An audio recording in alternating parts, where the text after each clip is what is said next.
And where the Rockies are most forbidding, you will pass through and travel on toward the ocean named for peace.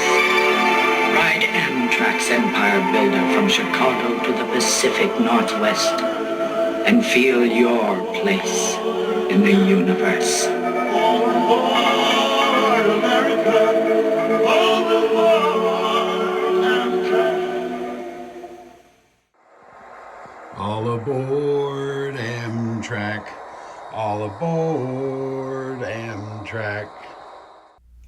Hey guys, George here, and this week we're going to talk a little bit about passenger service and how Blunami can really help you shine when it comes to running your passenger trains. So let's get started.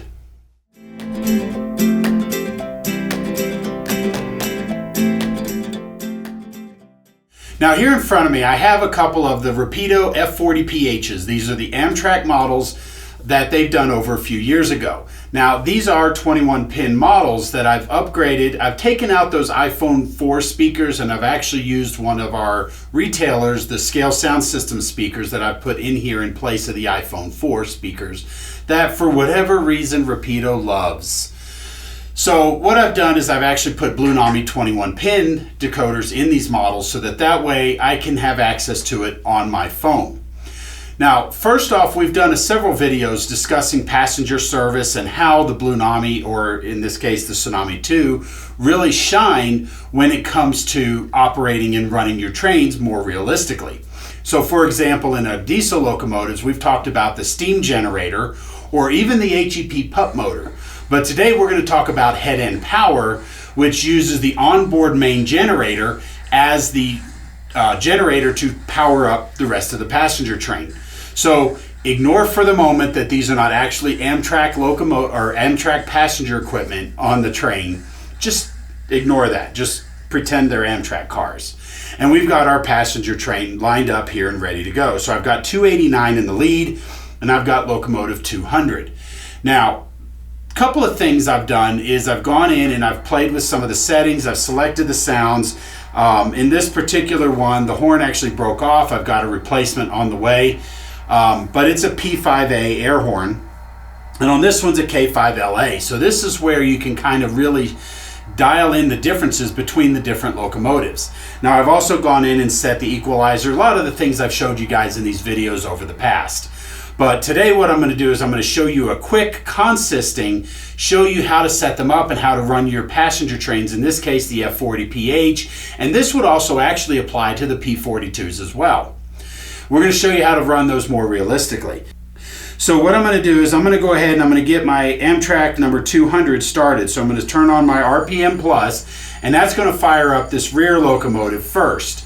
And the reason is when you have the locomotives together, there's not a single key switch that you would turn on both locomotives.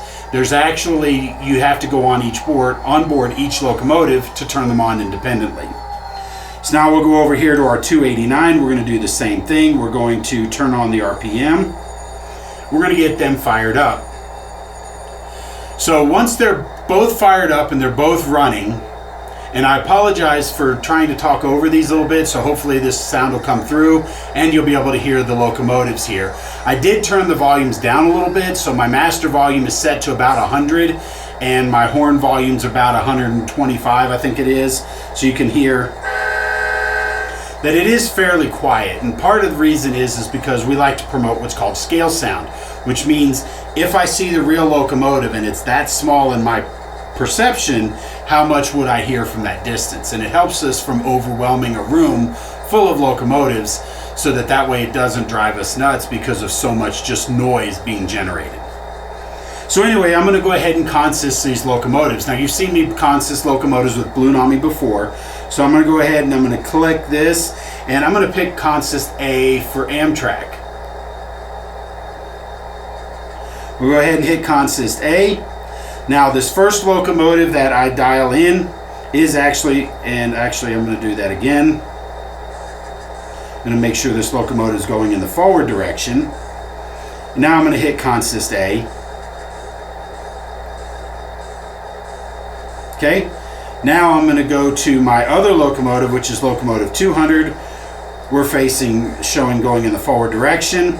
So I'm going to hit consist A, and as soon as you see the consist A show up, you'll notice that all the throttle and everything disappears. And I have two questions: rear loco, or is this a middle loco? And I'm going to say this is the rear. And then which direction is this locomotive facing? Is it facing forward or facing backwards? And so I've gone ahead and set that up. Now, when I blow my horn, ring the bell, that's going to come out of the 289, which is considered my lead unit. Now, one of the other features that we have built into our decoder, we'll turn off the bell since we're not selling ice cream. We have built into our decoders the HEP mode feature. And what this will do is, based on your prime mover, it will run your prime mover up to notch 6 or notch 8, depending on what you have. And in this case, we're going to run the F40PH up to notch 8. These locomotives were nicknamed the Little Screamers because with the turbo whine sitting at a depot, HEP power on, you'd hear that turbo whining screaming loud, and so they got that nickname from that regard. So now that my locomotives are running, I'm going to go ahead and turn on my head end power. Now I'm talking to locomotive 289, so I'm going to pull out my function list here, and you can see there on the screen HEP power. Now when I send that command, that's only going to the rear unit. And so the rear unit's the only one that's going to get that HEP on function command. So you hear only the trailing unit come on, even though 289 is the one in the screen. And the reason for this is because locomotives don't always do all the same thing, even if it's the lead unit or the middle unit or the trailing unit. And so in the app, there's a simple way to do this. So we're going to go here to settings, and under here, we're going to go to consist settings. And when you see consist settings, you can see where I have lead loco, middle loco, and trailing unit. And what I can do is I can go into my lead locomotive, and this is where I can turn on all the sounds and features that would be relevant to the lead locomotive. So things like the bell, the horn, the air horn, the dynamic braking, RPM plus and minus, dimming the headlight, mute, straight to 8, brake application, and so forth. But as you go through, you can see that I have the HEP disabled.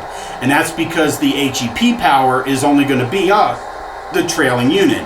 Because like I said, it's loud, it's obnoxious, and when the locomotive is running at notch 8, that engine is shaking quite a bit, it's loud, and the engineers who are sitting in the lead unit want a comfortable ride, and so that therefore they don't have that rough ride that would be associated with the HEP. So if they have 2 units, they would typically put it on the second unit.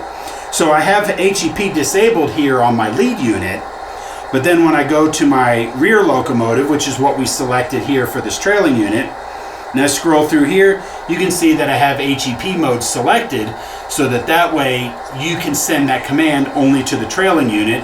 And as you can hear right now, only the trailing unit is actually playing the sounds of the HEP power. So now when I start moving the locomotives in the forward direction, we blow our horn, turn on our bell, and we start moving, you can see that even though this one is in notch 8, this one doesn't notch up other than what the load is when it comes to running your train. So now you're going to get a more prototypically accurate example of how it would be to run these F40PHs. Now, as I mentioned, this feature does apply also to the P42s and the P40 and 41s that the Amtrak ran as the GE replacements for these locomotives. And so this would be the same thing, except the GE locomotives would only go up to notch 6 when they were running. So what that does is, under the dynamic digital exhaust feature, which we have built in here as well, when we put a load on the decoder, the notch 8 will just get more intense and louder.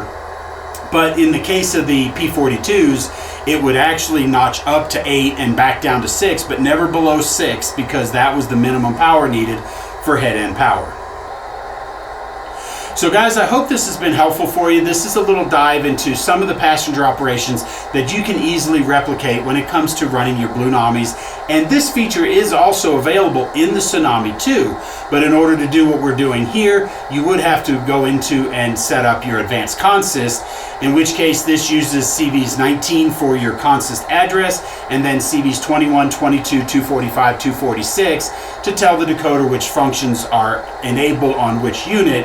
and that's following similar to what we just did here through the app, just by simply selecting. So for more information on consisting, especially advanced consisting, be sure to check out our webinar 14, which will give you a lot more information when it comes to consisting your Tsunami 2s, so that you can get advantage of this same feature in your Tsunami 2, but if you're using Blunami, you can use the app. So that's all. Thanks for watching. Be sure to like and subscribe to this video, and if you have any questions, feel free to reach out to us at support@soundtraxx.com.